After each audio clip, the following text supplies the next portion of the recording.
دادگاه عالی روسیه روز 18 آگوست سال 2022 دعوای وزارت عدلیه به ضد سازمان جمعیتی فدراسیون مهاجران روسیه را بررسی میکند.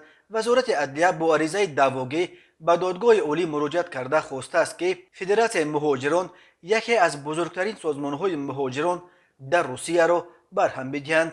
در خبرنامه دادگاه که به فدراسیون مهاجران ارسال شده است چنین گفته می شود: این عریضه دعواگی با مقصد تحکیم قانونی و پیشگیری از قانون شکنی ها در بخش قانون شکنی های مأموری و دیگر قانون شکنی ها ارائه شده است، ولی در رهبریت فدراسیون مهاجران روسیه با چنین بند و بست قضیه راضی نیستند.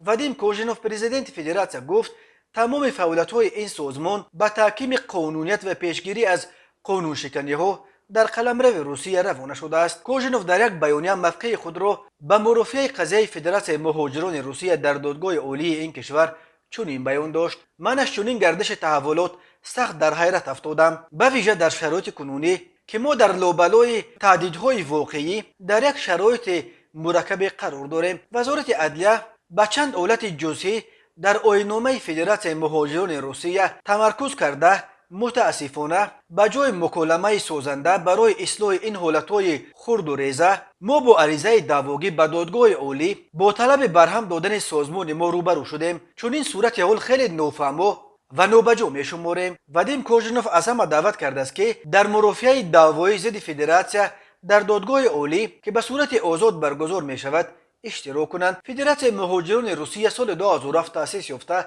از سال 2015 با اون وادیم کوژنوف روبری میکند.